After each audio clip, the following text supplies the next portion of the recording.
Hello दोस्तों, आज के सेशन में आप सबका स्वागत है। आज हम लोग पढ़ेंगे छत्तीसगढ़ी भाषा के बारे में। छत्तीसगढ़ी भाषा के बारे में हम लोग हमारी पहली क्लास हो चुकी है। आज सेकंड क्लास स्टार्ट करते हैं। सबसे पहले बात करते हैं छत्तीसगढ़ में पत्रकारिता के बारे में। छत्तीसगढ़ में पत्रकारिता के बारे में बात करते हैं। सबसे पहले हम लोगों ने पढ़ा था प्रजा हितैषी। सबसे पहले हम लोगों ने क्या क्या पढ़ लिया है? प्रजा हितैषी पढ़ लिया है। प्रजा हितैषी। दूसरा क्या पढ़ लिया हम लोगों ने? सीजी मित्र, छत्तीसगढ़ मित्र जिसको बोला जाता है, छत्तीसगढ़ मित्र करके, सीजी मित्र। और तीसरा जो है हिंद केसरी। ये हम लोगों ने पढ़ा है। ठीक है। अब बात करते हैं सूर्योदय के बारे में। सूर्योदय के बारे में पहले बात करते हैं। आज का जो टॉपिक है वो है सूर्योदय का। पहला टॉपिक है सूर्योदय। सूर्योदय जो मैगजीन है ये 1915 में आई थी। कब आई थी ये? 1915 में आई थी। ये जो मैगजीन थी कन्हैया लाल शर्मा ने 1915 में रायपुर से पब्लिश की। कहां से पब्लिश की इसको? कन्हैया लाल शर्मा ने रायपुर से इसका प्रकाशन किया है। लेकिन बाद में ये सूर्योदय के नाम से तो स्टार्ट हुआ, लेकिन बाद में इसका नाम चेंज करके विद्योदय कर दिया गया। इस बाद में इसका नाम चेंज करके क्या कर दिया गया है? विद्योदय कर दिया गया है। विद्योदय। बाद में इसका नाम विद्योदय कर दिया गया। एक बार फिर से देख लेते हैं। सबसे पहले जो मैगजीन थी, जो अगला टॉपिक है उसमें सूर्योदय है। सूर्योदय जो था वो मैन्युस्क्रिप्ट था, हस्तलिखित पत्रिका थी, हाथ से लिखी जाती थी। कन्हैया लाल शर्मा कौन है? ये कन्हैया लाल शर्मा ने रायपुर से 1915 में इसका प्रकाशन किया था। उसके बाद बात करते हैं, इसका नाम चेंज करके विद्योदय कर दिया गया। अगला जो मैगजीन है वो है कान्यकुब्ज नायक। कान्यकुब्ज नायक जो है 1919 में इसका पब्लिकेशन होता है। ध्यान रखिए, एक है कान्यकुब्ज सभा। कान्यकुब्ज सभा जो है 1912 में रविशंकर रविशंकर शुक्ल द्वारा बनाया गया था। ये कान्यकुब्ज नायक है। तो कान्यकुब्ज नायक जो है 1919 में, कब? 1919 में रायपुर में कान्यकुब्ज सभा ने मासिक पत्रिका कान्यकुब्ज नायक का प्रकाशन किया। तो याद रखिए, कान्यकुब्ज सभा अलग है, कान्यकुब्ज नायक अलग है। लेकिन इसी कान्यकुब्ज सभा ने कान्यकुब्ज नायक नामक मैगजीन लिखा था। यह 1 वर्ष तक प्रकाशित होती रही थी। और इसको किसने किया था प्रकाशित? रघुवर प्रसाद द्विवेदी ने और पंडित माता दीन शुक्ल ने इसको पब्लिश किया था। तो मैं फिर से बात कर लेता हूं। मैं कान्यकुब्ज नायक 1919 में कान्यकुब्ज सभा जो पंडित रविशंकर शुक्ल द्वारा बनाई गई थी, वहां से इसका प्रकाशन स्टार्ट होता है। कौन कौन प्रकाशन करते हैं? इनका प्रकाशन करते हैं रघुवर प्रसाद द्विवेदी और माता दीन शुक्ल। तीसरी जो पत्रिका है वो है भानुदय। भानुदय जो पत्रिका है ये 1920 में मुंगेली से प्रकाशित हुई। इसका नाम भानुदय कहलाया। ये मासिक पत्रिका थी। ये जो पत्रिका थी ये मासिक पत्रिका थी। छत्तीसगढ़ के ईसाई समाज की पृष्ठभूमि, इसका बैकग्राउंड जो था वो ईसाई सोसाइटी थी। ईसाई सोसाइटी थी इसकी पृष्ठभूमि। मेंस में आ सकता है ऐसी कौन सी छत्तीसगढ़ की मैगजीन है जो ईसाई धर्म पे आधारित है, जिसकी पृष्ठभूमि? तो वो था भानुदय। ये मासिक पत्रिका थी। मासिक मतलब मंथली पत्रिका थी। केवल 4 अंक ही प्रकाशित हो पाए। तो यहाँ पे हम लोगों ने क्या क्या पढ़ लिया है? यहाँ पे हम लोगों ने क्या क्या पढ़ लिया? हम लोगों ने सूर्योदय पढ़ लिया है, कान्यकुब्ज नायक पढ़ लिया है, भानुदय पढ़ लिया है, और सॉरी 3 पढ़े हैं। तो भानुदय, भानुदय जो है वो ईसाई समाज पे आधारित था, इसलिए ज्यादा चला नहीं है और सीमित क्षेत्र तक ही रहा।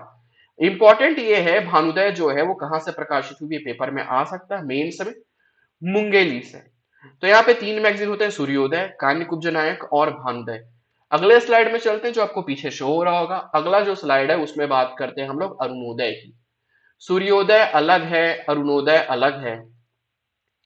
अरुणोदय, अरुणोदय का जो प्रकाशन है 1921-22 में हुआ है। अरुणोदय का जो प्रकाशन है 1921-22 में हुआ है। ये भी हस्तलिखित थी, हैंड रिटन थी।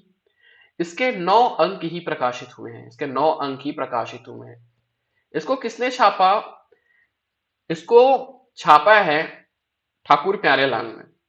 इसको ठाकुर प्यारेलाल ने छापा है। किसी किसी बुक में है ये, किसी किसी बुक में नहीं है ये। यहाँ पे मेंशन नहीं है, लेकिन राजनांदगांव से छपा है ये। अरुणोदय 1921 1922 में छपा था। मंथली मैगजीन थी, 9 अंक ही प्रकाशित हो पाया। उसके बाद बात करते हैं जेल पत्रिका, आईएमपी है। जेल पत्रिका को दुलरवा के नाम से भी जाना जाता है। जेल पत्रिका को श्री कृष्ण जन्म पत्रिका दुलरवा के नाम से भी जाना जाता है। दुलरवा और कृष्ण कृष्ण जन्म पत्रिका के नाम से भी जाना जाता है। ये 1922-23 में प्रकाशित हुई थी। इसको प्रकाशित करने वाले थे पंडित सुंदरलाल शर्मा। जब चौरा चौरी कांड होता है, जब भारत में चौरा चौरी कांड होता है और महात्मा गांधी जी को जब 12 फरवरी को 1922 को गिरफ्तार कर लिया जाता है चौरा चौरी कांड के कारण से, तो उसी समय छत्तीसगढ़ में भी बहुत सारी गिरफ्तारियां होती है। उनमें पंडित सुंदरलाल शर्मा जी की गिरफ्तारी होती है और उनको गिरफ्तार करके रायपुर वाले जेल में डाल दिया जाता है। रायपुर वाले जेल में उन्होंने श्री कृष्ण जन्म पत्रिका, जिसको जेल पत्रिका भी बोला जाता है, लिखा था। और इस श्री कृष्ण जन्म पत्रिका या जेल पत्रिका में इन्होंने वहां पे जो कैदी रहते हैं उनके बारे में वर्णन किया था। ये 18 पेज का था, ऐसा बोला जाता है। ये 18 पेज थे इसके। समय समय पर जेल की घटनाओं के चित्रण भी प्रकाशित होते थे। तो जेल पत्रिका, दुलरवा और श्री कृष्ण जन्म पत्रिका एक ही है, पंडित सुंदरलाल शर्मा, रायपुर जेल से पब्लिश हुई थी। अगली बात करते हैं छत्तीसगढ़ी पेपर, प्री के पेपर 2021 में आया हुआ है। मैच द फॉलोइंग में छत्तीसगढ़ जो पत्रिका है वो मंथली मैगजीन थी। कहां से छपती थी? जांजगीर चांपा से छपती थी। मंथली मैगजीन थी। 1923 में चंद्रपुर जिला, वही जांजगीर चांपा जो वर्तमान में क्या है, यहाँ पर रायगढ़ दे दिया गया है, चंद्रपुर, ठीक है। ये मैच द फॉलोइंग में आए हैं और इनके जो पब्लिशर थे वो थे हमारे मनोहर प्रसाद मिश्र। मनोहर प्रसाद मिश्र थे। 3 रुपए में आता था ये, वार्षिक मूल्य इसका 3 रुपए था। एक बार रिकैप कर लेते हैं इसको, चीजों को।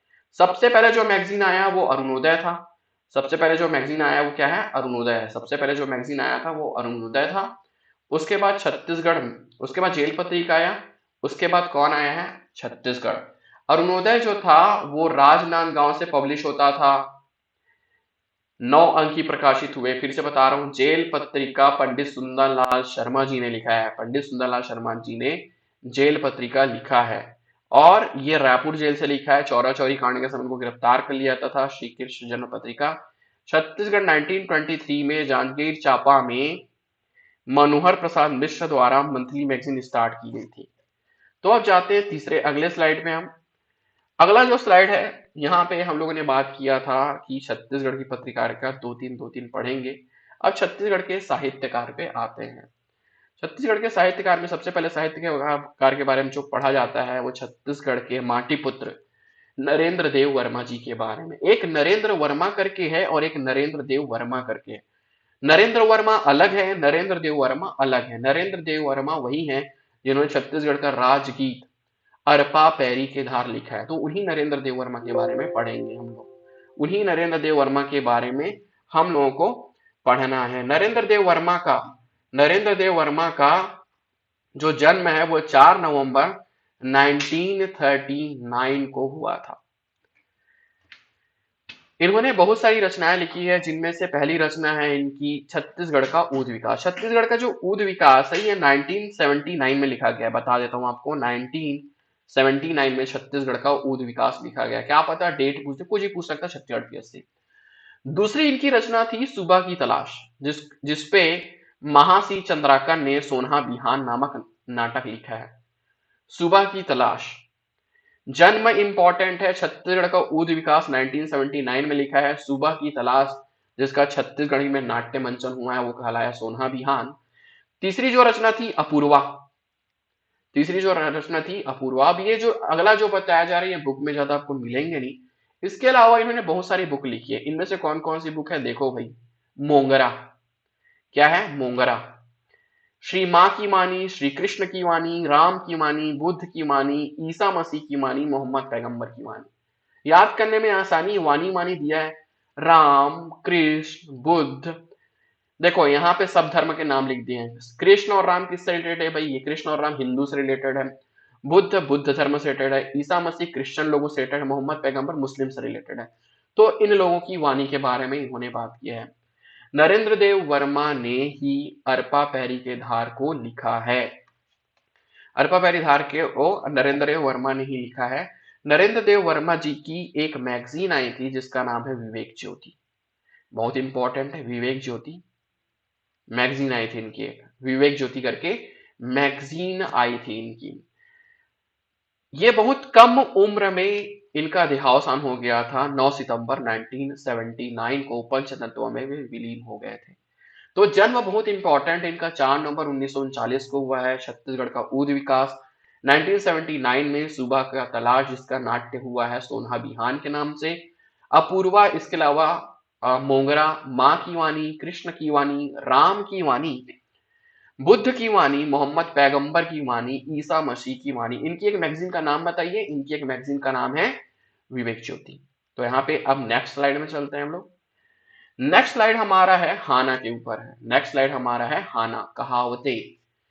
तो यहाँ पे पहला कहावत है, कुटहा करम के फुठा दोना, पेज गंवा के चारों कोना। ये हमारा पहला कहावत है भाई। अब ये जो कहावत है ये 2021 के प्री में पहले पेपर में आए हैं। पहले पेपर में आए हैं ये। तो कुठा करम के फुठा धोना, पेज गंवा के चारों कोना का मतलब है अभागे को सहारा न मिलना। अभागे को सहारा न मिलना होता है। फुठा दोना का मतलब है, दोना जानते हो, पत्ते का जो बनता है उसको दोना बोलते हैं। फुठा दोना मतलब टूटा फूटा दोना में अगर आप पेज डालोगे तो वो क्या हो जाएगा, गुम जाएगा, फैल जाएगा, गिर जाएगा। वैसे ही एक तो आपका दोना ही, एक तो आपका प्याला ही टूटा फूटा था, मतलब एक तो आपका किस्मत ही खराब है पूरी तरीके से, उस पे आपको पेज मिला वो भी गिर गया। तो वही अभागे को सहारा ना मिलना। कौआ कान ला लेगे तो ओकर पाछू झन दौड़, मतलब अफवाहों में ध्यान न देना। अफवाहों में ध्यान न देना होता है। तो यहाँ पे ध्यान रखिए, कुठा करम के फुठा दोना, पेज गंवा के चारों कोना। ये आपको 2021 प्री में पहले पेपर में पूछा गया है। खिलाड़ी खोजे छांव तब माछी खोजे घाव। जिस प्रकार से खिलाड़ी जो है आराम करने के लिए छांव की तलाश करते हैं, मक्खी, माछी छत्तीसगढ़ी वर्ड है, मक्खी, मक्खी को जैसे घाव में बैठता है, मक्खी ज्यादातर गंदे जगह में बैठता है या घाव में बैठता है, तो उसी प्रकार अवसर वो उस ताक में रहता है। तो यहाँ पे वही दिया गया है, अवसर की प्रतीक्षा करना इसका मतलब। उसके बाद है, गरजे बाघ धरे नहीं, गरजे बादल बरसे नहीं, और भूखे कुकुर चाबे नहीं। पहले तो हिंदी में बता देता हूं। बाघ, बाघ तो टाइगर, बादर मतलब बादल होता है, कुकुर मतलब कुत्ता होता है, चाबे मतलब काटना होता है, चावना। तो यहाँ पे है, आप लोगों ने हिंदी में सुना होगा कि जो कुत्ते भौंकते हैं वो काटते नहीं, वही छत्तीसगढ़ी में बोल दिया गया है कि जो बादल गरजते हैं वो बरसते नहीं। उसी का है कथनी और करनी में अंतर होना। तो यहाँ पे ये कहावत हमारा कंप्लीट होता है। नेक्स्ट वाली स्लाइड में चलते हैं हम लोग। नेक्स्ट वाली स्लाइड में हम लोग चलते हैं और वहां पे बात करते हैं हम लोग। नेक्स्ट वाली स्लाइड में हम लोग मुहावरे पे बात करते हैं। और ये मुहावरा हमारा है पहला, अलग बिलग होना। अलग बिलग का होना मतलब सेपरेट होना, बंटवारा होना। अलग बिलग होना मतलब सेपरेट होना, बंटवारा होना। यहाँ है, इहा खाना उहा पीना, मतलब खाने पीने का ठिकाना नहीं रहना। अब खाने पीने का ठिकाना किसका नहीं रहता? खाने पीने का ठिकाना ज्यादातर उन्हीं लोगों का नहीं रहता जिनको खाने पीने के लिए टाइम नहीं मिलता, बहुत बिजी रहते हैं, जो जल्दीबाजी करने वाला। तो यहाँ खाना वहां पीना का मतलब है जो लोग जल्दीबाजी करते हैं खाने पीने में, सॉरी, जो लोग को जल्दी रहती है वो लोग आधा अधूरा खाते हैं, वही लिखा गया। एड़ी के धोवन होना मतलब तुच्छ होना, एकदम तुच्छ। छत्तीसगढ़ी में बोल देता हूं मैं, ते तो मोर एड़ी के धोवन, हाँ बस। इसका मतलब यह है, हिंदी में अगर बात करूं तो अपन वहां पे धोवन की जगह बोल देते हैं, तुम तो मेरी एड़ी की जूती हो। इसका मतलब यह होता है एकदम तुच्छ समझना, एकदम तुच्छ होना। कंचन पान बर भुगतना, इसका मतलब क्या होता है भाई? बहुत कष्ट सहना। कंचन पान बर भुगतना मतलब होता है बहुत कष्ट सहना। फिर से बता रहा हूं, अलग बिलग होना का मतलब होता है बंटवारा होना, या इंग्लिश में बोलते हैं सेपरेट होना। इहा उहा खाना मतलब जल्दीबाजी करना, हरी होना बहुत ज्यादा। एड़ी के धोवन होना मतलब एकदम तुच्छ होना, निकृष्ट समझना। कंचन पान पर भुगतना मतलब बहुत कष्ट सहना। अगले स्लाइड पे बात कर लेते हैं हम लोग। अगला स्लाइड हमारा क्या है? अगला स्लाइड है हमारा पहेली के बारे में है। पहेलियां भी आता है जो पेपर 2 के लिए वेटेज रखता है। पेपर 2 में अगर आपको पास होना है तो पेपर 2 में आपका ये आएगा, पेपर 2 में ज्यादातर। और इस बार पेपर 1 में आया है, पेपर 1 में भी आता है ये। यहां पे लिखा है, जेकर ऊपर पाखी चना मसूर के खेत, कहनी ला जानवे तबे देहूं पेज आंख।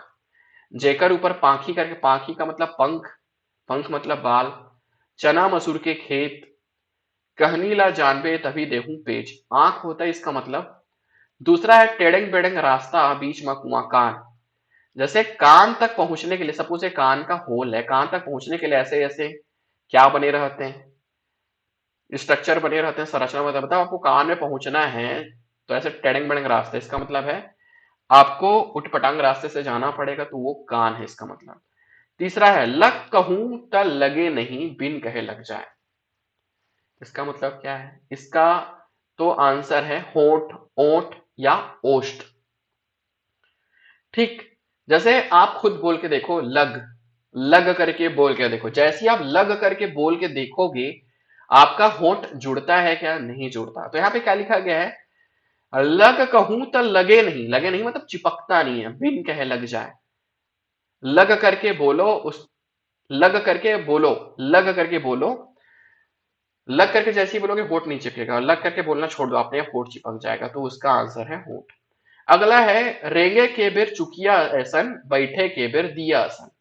माड़ी, माड़ी का मतलब होता है घुटना, घुटना, टखना जिसको बोलते हैं, घुटना होता है। जब आप चलोगे ना तो हमारा जो घुटना रहता है वो कटोरे की तरह रहता है, कटोरे की तरह रहता है। और बैठ जब जाते हैं ना तो दिया टाइप का बन जाता है, ऐसे दिया टाइप का बन जाता है, वही है माड़ी। माड़ी का मतलब होता है तुम्हारा घुटना। अगला जो टॉपिक है वो है हमारा छत्तीसगढ़ी शब्दकोश के बारे में। छत्तीसगढ़ के 4-5 शब्दकोश हम लोग डेली पढ़ेंगे, जिसमें से आज के शब्दकोश है ऐठी, अखियाना, अंगोछना, अछरा। ऐठी का मतलब है कलाई में जो महिलाएं, छत्तीसगढ़ की महिलाएं पहनती हैं आभूषण, उसको ऐठी बोला जाता है। अखियाना का मतलब आंख मारना, ऐसे करके आंख मारना। किसी को इशारा करना है तो अपन आंख मार देते हैं ना, उसी को क्या बोलते हैं? अखियाना बोलते हैं। आंखों से इशारा करना, अखियाना। अंगोछना का मतलब है पोछा, जैसे टॉवेल से हम लोग पोछते हैं ना, उसको छत्तीसगढ़ी में बोलेंगे अंगोछ देगा एक कन करके, वही का मतलब होता है पोछना। अंगोछ देगा मीन्स पोछ दो यार करके। अछरा, अछरा का मतलब होता है आंचल। आंचल से याद आया, एक मैला आंचल करके एक साहित्य, एक रचना लिखी गई है फणीश्वर रेणुनाथ ने, जो आपको हिंदी साहित्यकार में पढ़ोगे तो ये सारी चीज आपको पढ़ना है। अगला जो टॉपिक है वो है छत्तीसगढ़ के महिला साहित्यकार के बारे में। महिला, छत्तीसगढ़ के महिला साहित्यकार के बारे में बात करते हैं, छत्तीसगढ़ की महिला साहित्यकार के बारे में। तो छत्तीसगढ़ के महिला साहित्यकार में सबसे पहले जो नाम आ रहा है वो है पहला, पुरुष साहित्यकार पहले है, तो मैं सोच रहा हूं पहले पुरुष साहित्यकार को ही पढ़ा देता हूं मैं। तो पुरुष साहित्यकार में सबसे पहले है कपिल नाथ कश्यप। पुरुष साहित्यकार में जो है वो है कपिल नाथ कश्यप। कपिल नाथ कश्यप ने बहुत सारी रचनाएं लिखी है, जिसमें श्री राम कथा, श्री कृष्ण कथा, श्री महाभारत, अंधियारी रात, अब तो जागो रे, गजरा गुरावट। उसके बाद क्या लिखा है? डहर के कांटा, डहर के फूल लिखा है इन्होंने, डहर के कांटा, डहर के फूल, नावा बिहान, नावा बिहान, सीता की अग्नि परीक्षा और श्रीमद् भागवत गीता। तो देखो कथा के नाम पे क्या क्या लिखा है? श्री राम कथा, श्री कृष्ण कथा, श्री महाभारत, गुरावट इहाव, अंधियारी रात, अब तो जागो रे, डहर के कांटा, डहर के फूल, सीता के अग्नि परीक्षा और नावा बिहान। ये कपिल नाथ कश्यप जी हैं ये। उनके बगल में लिखा गया कपिल नाथ मिश्र। कपिल नाथ मिश्र ने खुसरा चिरई के बिहाव लिखा है। कपिल नाथ मिश्र ने खुसरा चिरई के बिहाव लिखा है। उसके बाद बात करते हैं कृष्ण कुमार शर्मा के बारे में। कृष्ण कुमार शर्मा जी ने छेरछेरा नामक रचना लिखी है। कृष्ण कुमार शर्मा ने छेरछेरा नामक रचना लिखी है। कृष्ण कुमार शर्मा ने छेरछेरा नामक रचना लिखा है। अब बात करते हैं महिला साहित्यकार के बारे में। छत्तीसगढ़ में महिला साहित्यकार में पहले महिला साहित्यकार का नाम लेते हैं गिरिजा शर्मा। एक गिरिजा शर्मा है और एक गीता शर्मा है, दोनों में डाउट मत होना। गिरिजा शर्मा, मैंने ऐसा याद किया था जिसका लंबा नाम वो पहले आएगा करके। गिरिजा शर्मा ने कार्तिक महात्म और ईशादी 9 उपनिषद लिखे हैं। सॉरी, गिरिजा शर्मा ने सिर्फ कार्तिक महात्मा लिखा है, मैंने थोड़ा गलत बोल दिया। गिरिजा शर्मा ने कार्तिक महात्मा लिखा है। उसके बाद गीता शर्मा ने शिव महापुराण और ईशादी 9 उपनिषद लिखा है। यह जो शिव महापुराण है, इनका संस्कृत में लिखा गया है, इनका छत्तीसगढ़ी रूपांतरण शिव छत्तीसगढ़ में अनुवाद किया गया है। तो ऐसे कौन से साहित्यकार हैं या कौन से साहित्यकार हैं जिन्होंने शिव महापुराण जो संस्कृत में लिखा हुआ है उसका छत्तीसगढ़ी में अनुवाद किया है? तो वो है हमारी गीता शर्मा जी। उसके बाद बात करते हैं निरुपमा शर्मा। इसको सोनाबाई बोलते हैं। क्या बोलते हैं इसको? सोनाबाई। सोनाबाई बोलते हैं। छत्तीसगढ़ की पहली महिला कवित्री, छत्तीसगढ़ की पहली महिला हिंदी कवित्री बोला जाता है इनको। इनका जो इंपॉर्टेंट है वो छत्तीसगढ़ी में लिखा हुआ है पतरेंगी, ऋतु वर्णन, इंद्रधनुषी छत्तीसगढ़, दाई खिलंद। अब यहाँ पे एक चीज मेरे को बताना था कि यहाँ पे जो हिंदी में लिखे हुए हैं वो ज्यादा इंपॉर्टेंट नहीं है। हिंदी में जो लिखे हैं वो ज्यादा इंपॉर्टेंट नहीं है, लेकिन पढ़ना है इसको भी। छत्तीसगढ़ तो पूरे रटे होने चाहिए। छत्तीसगढ़ी में आपका है पतरेंगी, ऋतु वर्णन, दाई खिलंदे, इंद्रधनुषी छत्तीसगढ़। हिंदी में है इनका बूंदों का सागर, छत्तीसगढ़ की महिला साहित्यकार, छत्तीसगढ़ की ददरिया, छत्तीसगढ़ का ददरिया, बाल गीत और उष्णिमा। और क्या है? उष्णिमा करके है। तो यहाँ पे हमारा लेक्चर अभी खत्म करते हैं। हमारे पूरे टॉपिक कंप्लीट हो गए हैं। जिनको भी मेरी क्लास ज्वाइन करनी है वो दिए गए नंबर पे कॉल कर सकते हैं। ठीक है, आज का सेशन कंप्लीट हुआ। Thank you.